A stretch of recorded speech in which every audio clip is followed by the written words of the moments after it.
All right, good morning. On to episode 3.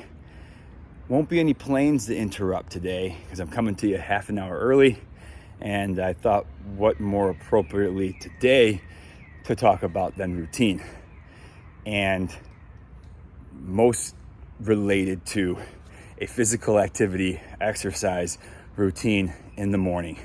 For me, it's really the boost. It's the lifeblood of my day. Some days back in the day, I'd wake up and crush a couple beers, and even still go crush a workout. Now I realize what an exhaustive way of living that is. So if you're doing that, stop. But yeah, today, talking about routine.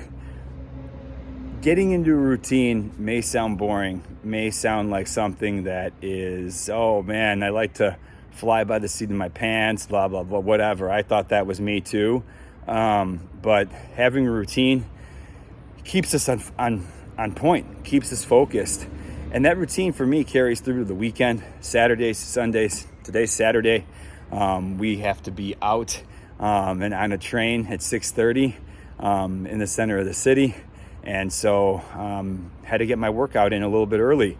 Gyms aren't open, but there's a place that you can go, do some dips, do some pull-ups, do some air squats, calisthenics, whatever.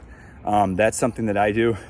It just has to be a part of my day. I feel empty almost inside if I don't do a physical activity to start my day, along with meditation and some reading and those kind of things. And maybe even start prepping for some lunch or some dinner. It's all these things that I'm going to talk about more in this circle of life that has 12 different categories. And in my opinion, if all 12 of those categories are spinning well, you've got a life that's going pretty well. And the decisions that you're going to end up making when it comes to your diet and your nutrition and everything else are all going to work in symbiosis, if you will.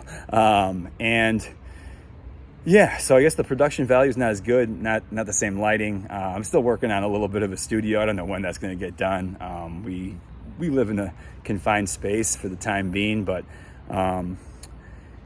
through really the grace of God, I will even say, I've been put myself into a position, our family has put ourselves into a position where we'll have a little bit more space.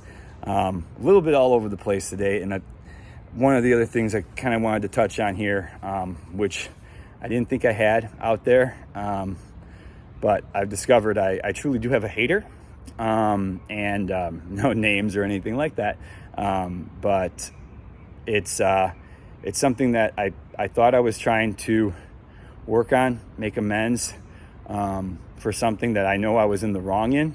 I completely admit my own faults. It's a big part of my character flaws. I think everybody has them. Like I said, I think everybody has an addiction.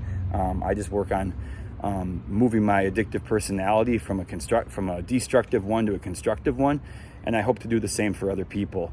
And what I could say about that is, like, don't let the haters ruin your routine.